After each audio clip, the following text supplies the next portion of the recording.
por que existem tantos sofrimentos no mundo, se Deus é amor misericordioso e providente, se Ele nos ama com amor infinito, e se Jesus Cristo já nos salvou?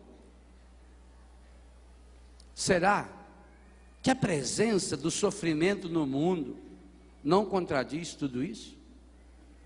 Se Deus é amor, como Ele manda o sofrimento? E se não manda, por que permite?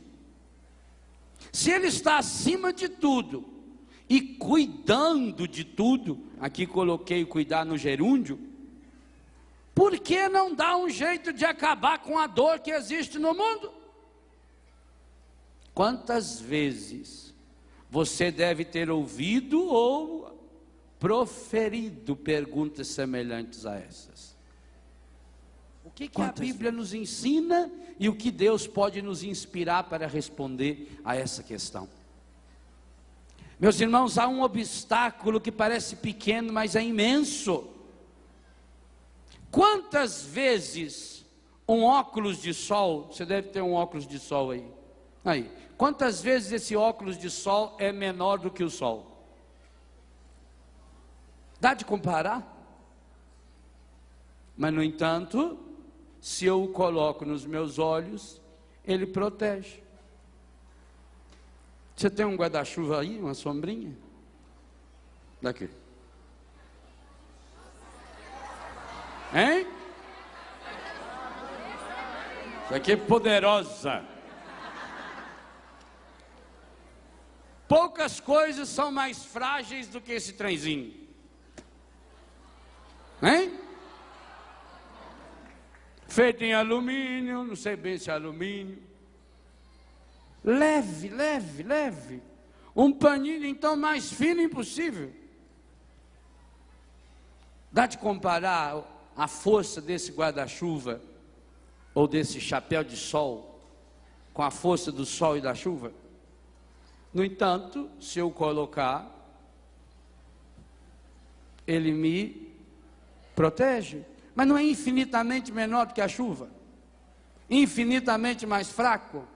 Não é infinitamente, mas infinitamente menor do que o sol? E no entanto, posso sair para a rua, sossegado, esse não tem aquele negócio para a gente ir girando assim. E eu estou protegido do sol. Aliás, esse é um dos mistérios que eu tenho pesquisado na vida, é como é que todo mundo já perdeu o guarda-chuva e ninguém acha o guarda-chuva. Não é? Todo mundo diz, eu esqueci o guarda-chuva, perdi. E eu nunca encontrei até hoje a pessoa, falei, achei um guarda-chuva. Esse negócio é meio ET. É fraquinho, não é? Esse dela ainda é grandinho, né? Tem uns desse tamanho, que cabe no bolso, na bolsa. Moezada tem que combina ainda com a chinela, com a cinta, com a travessa, né? Tem gente, tem coleção de sombrinha. Desse tamanho, vai dobrando. Também é que der um vento, aquilo vira para cima. Não vale para nada, né? Olha lá, pequenininho. Olha, tudo pequenininho, tá vendo? Olha, todo mundo tem, né? Que beleza. Uma das vantagens de chover é isso. O pessoal vende bastante guarda-chuva, vende sombrinha, né? Tudo baratinho. R$5? Olha, barato, né? Então, aqui tem uma barraca mais barata, é 4. Para vocês vão. Não é infinitamente menor? Mas, no entanto, se eu abro em cima da... Lá, na bolsa da menina, aquela sombrinha, aquele guarda-chuva me impede que o sol toque em mim? Tem que estar aberto. Gente, para mim, o pecado é exatamente a imagem de um guarda-chuva. Ele é infinitamente menor do que a graça de Deus. Eu acho que até o guarda-chuva em relação ao sol é mais poderoso do que o pecado em relação a Deus. O pecado é infinita, mas infinita, bota infinito nisso, infinitamente menor do que o amor de Deus, infinitamente menor do que a graça de Deus, infinitamente menor do que a misericórdia de Deus. Mas quando nós o abrimos, principalmente no nosso coração, o que acontece? A graça de Deus cai. O Pai faz chover sobre justos e injustos, Ele é bom, nós meditamos isso hoje de manhã, mas eu estou com Ele aberto. E aí vai dando a falsa ideia de que o mal é maior. Se você pegar o guarda-chuva e colocar aqui na frente, fica cego, você não enxerga nada. Não estou enxergando nada, então tira o guarda-chuva da frente. Aqui não tinha gente hoje pedindo para baixar a faixa, porque eles levantam a faixa para nós ler a faixa deles, e o pessoal que está de trás não vê quem está na frente. Uma faixinha de nada, uma. O pecado é exatamente isso. O sofrimento. Qual é o grande poder que o encardido tem? De pegar o sofrimento, de fazer primeiro ele se aproximar da gente e dar-lhe uma lente de aumento. Então eu passo a enxergar a vida a partir do sofrimento. E como eu vou alimentando isso? Veja tudo que nós já meditamos até agora. Que nós não cuidamos desse mundo ao nosso redor. Nós vamos perdendo a confiança nas pessoas, em nós mesmos, até chegar a perdermos a confiança em Deus. Nós vamos nos fechando. Pior, o guarda-chuva cabe dentro, essa sombrinha cabe dentro de um saquinho plástico. Ele pode estar molhadinho, inclusive, você coloca dentro do saquinho plástico, amarra a ponta e está impermeabilizado aí dentro. Você pode dentro da sua bolsa, ele não molha. Nós fazemos exatamente isso. Nós fechamos o problema. Quando nós temos um problema, nós o fechamos. Aonde? No coração. E ele então começa a remoer aqui dentro de mim. E ele vai se transformando numa pré-ocupação. O que é pré-ocupar? É ocupar antes.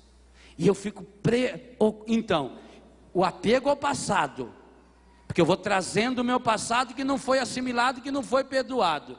A visão distorcida e errada do presente, da realidade que eu estou vivendo. E a preocupação vai me amarrando, vai me tornando uma pessoa condicionada, fechada. E eu então vou precisar alimentar o meu coração com esse alimento estragado que o mundo está me oferecendo. Se você ler o capítulo 6 de Mateus, no Sermão da Felicidade, você vai encontrar com os detalhes essa pregação de Pedro que nós estamos tendo nesse acampamento. Quando Jesus disse: olhai as aves do céu, olhai os lírios do campo, eles não trabalham, eles não juntam em celeiros, vosso Pai Celeste os alimenta, vocês valem mais do que eles. E lá no finalzinho, no versículo 33, a partir do 32 já começa dizendo: buscai antes, não vos preocupeis com o dia de amanhã, não vos preocupeis com o que haveis de comer, de beber ou de vestir. Buscai em primeiro lugar o reino de Deus.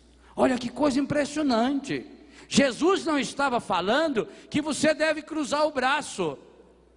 Jesus não estava falando que você não tem que trabalhar. Não, está dizendo que você não tem que se preocupar com essas coisas, que você tem que se ocupar, buscar em primeiro lugar o reino de Deus e a sua justiça, e todas essas coisas virão como?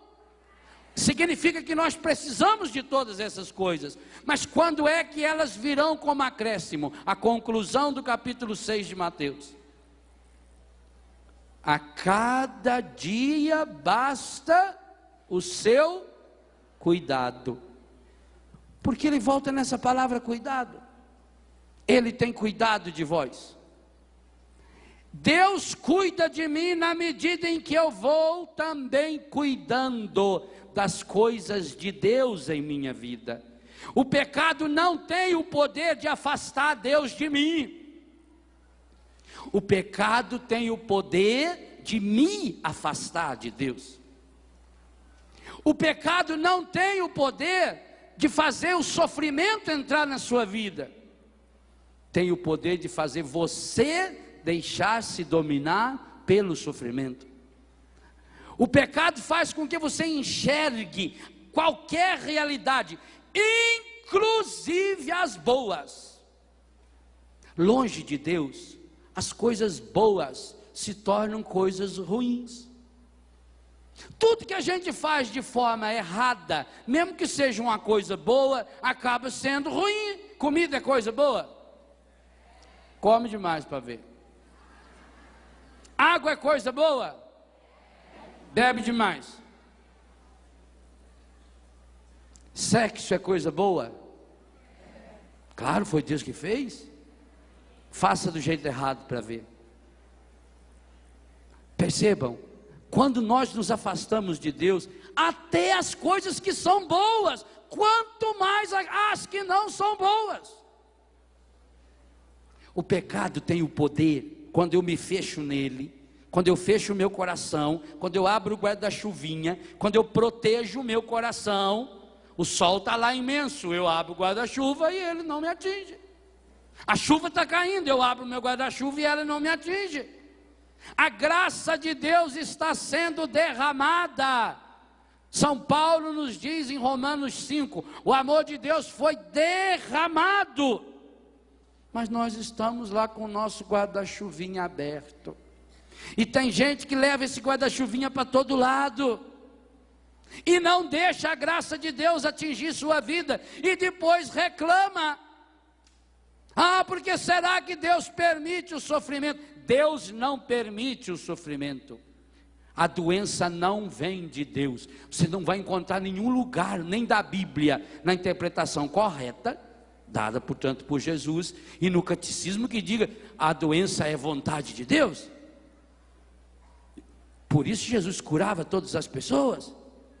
O sofrimento não é vontade de Deus. Deus não manda a doença e Deus não permite a doença. Mas Padre Léo, Deus não está no comando de tudo? Está. Deus não pode tudo? Deus pode tudo? Não. E nesse livro eu ensino o porquê. Tem um monte de coisa que Deus não pode. Deus pode pecar? Como é que vocês falaram aí? Pode? Deus pode fazer o mal? Deus pode deixar de perdoar? Deus pode deixar de amar? Se fizesse isso tudo, ele deixaria de ser Deus? O poder de Deus é infinito naquilo que é de Deus, naquilo que pertence a Deus. Agora, eu vou querer atribuir o poder de Deus àquilo que não é a área dele. E se há uma coisa que não é a área de Deus, é a área do sofrimento e da doença gerada como consequência do pecado.